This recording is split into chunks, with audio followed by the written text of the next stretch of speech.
Thinking back on that game, anything you do differently or? Yeah, I know you're going to say that.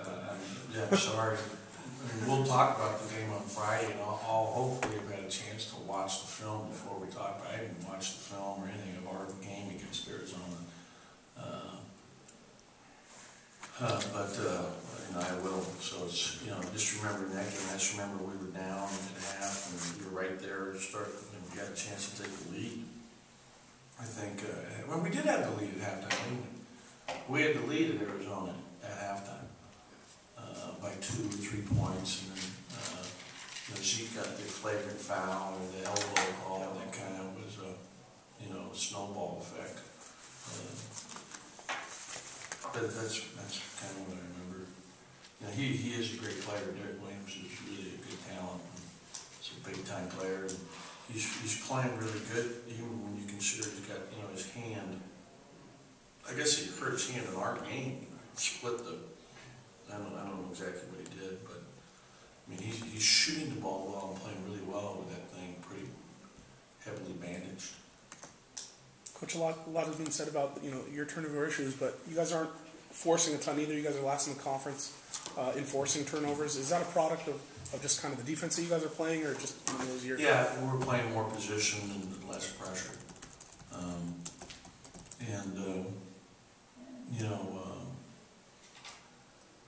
We've forced more turnovers in the past. This is not a team that has forced a lot of turnovers. I didn't know we were last, but I know we were forcing a lot of turnovers. My thing is that our field goal percentages, defense is better, and percentage-wise, that's the most important thing. Oregon State is leading the league in forcing turnovers, right? Yeah. You concerned at all that Cal exposed kind of a weakness in your screen defense, and that other teams might try to employ that strategy? Yeah, that's happened before, but it really was in particular with Josh a couple of times. That's how he's been playing it all year. And he got a little bit not being aggressive because he had 4 fouls. So, there was a couple of times where Gutierrez is coming at him. He's playing with 4 fouls, and instead of moving with him and continuing to retreat, he just kind of stopped, and Gutierrez went around him. And hopefully he can not get into foul trouble. Is Cal kind of an enigma? You look at the record, 14 and 13.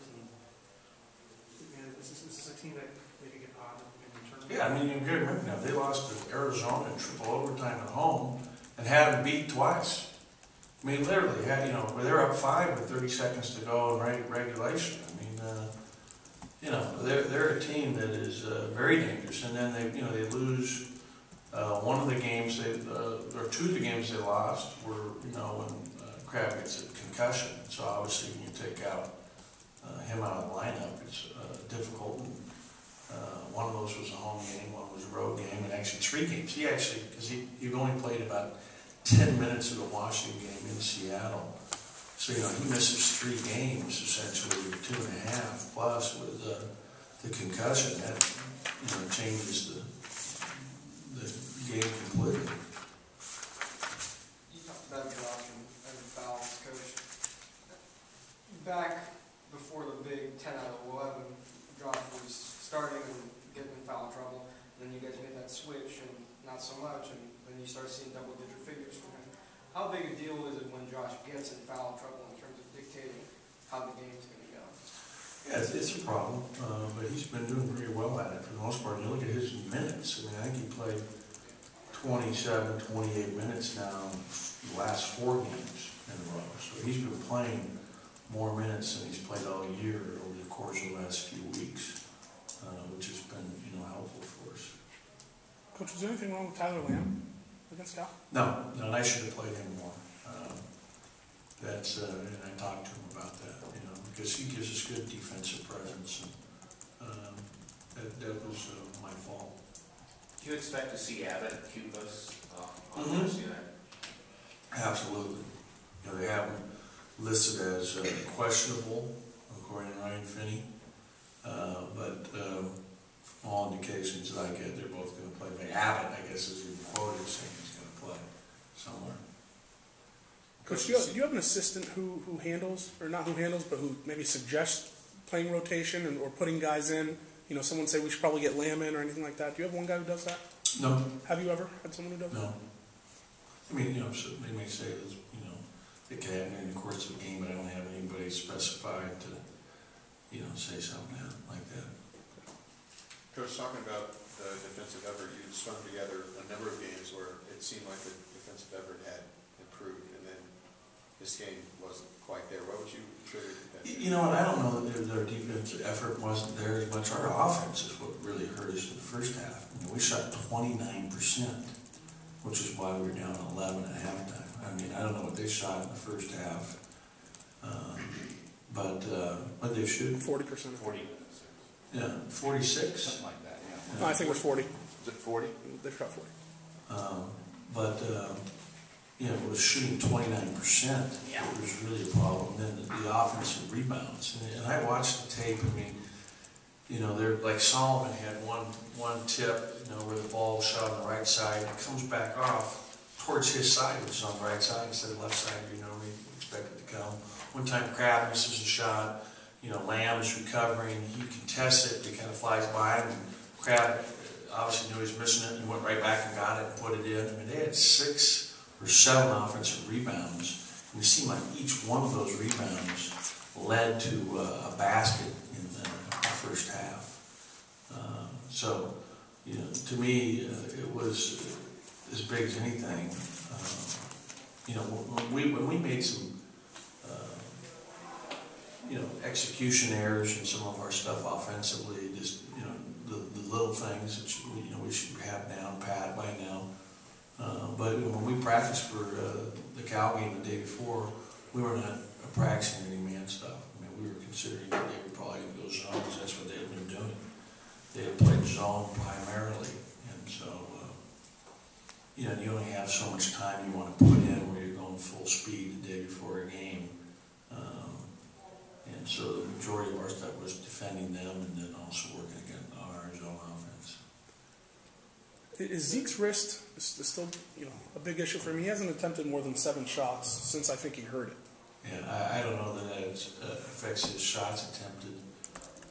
You know, he Just his confidence, or just, you know, is he attacking? Yeah, I think, you know, they've changed how it's being taped now a little more. It gives him a little more movement freedom. I think he's handling the ball better with his left hand than he was, you know, a week ago.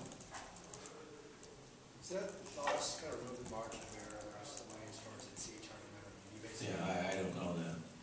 I mean, games like Thursday, you figure you can't lose this game without going forward. Yeah, I mean, you sound like you're on the committee, man. I'll take that to heart. You do not agree with that? Yeah, I don't. You know, I'm not even worried about it. I'm just worried about the next game. Yeah. And all I'm thinking about is I mean, I think you asked if it was a trap game, and to me, you know, it's not, because it's so important. We have to win this game. I mean, that's the mentality and the attitude we have to have. That as far as I'm concerned, we go into every game like that. So I mean, you're asking these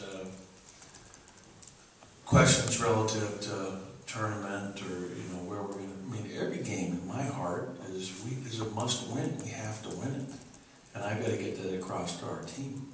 But the sense of urgency is heightened based on what just happened. But it's already as high as it should be, as far as I'm concerned. I mean, it can't get any higher. Sense of urgency is always there. That's how you have to be, you know. You know, that's, you know, I'm sure that's what you're looking for, but that's really how I honestly feel. You think your players are there with you with that level of sense of urgency? Is that something you need to commit? Yeah, you know, I think we've been pretty good at that recently, and then that's why I was disappointed. I felt like we were flat to start the game the other night, and I don't know if that's fair or not. That's just how I felt. You know, maybe it's just because we weren't playing well, but you know, that's something that we cannot afford to be. I mean, we have to have that heightened sense of urgency every time we step on the floor. I know you said you don't like the long Thursdays Sunday, you don't like the long Thursday, Sunday thing? You know, I don't like it as much of being on the road. If I'm at home, I have less of a problem with it, but being on the road, we were on the road for 6 days. We left here Wednesday and got back Monday afternoon. I mean, that's a long time to be on the road. That's, it's a very long time to be on the road. But if you're playing Thursday, Saturday on the road, is it more, that, or do you keep that urgency? If you're playing Thursday, Saturday, do you have a better sense of urgency because everything's got to be... I don't know if it's the timing of it makes it more like that. That's what we're used to for the most part. I think we played 3 Sunday games this year, and we're 0 for 3 on Sunday. And that would be the Dog Tigers. 7-0. Any other questions? Thank you. Okay. Recess at 2.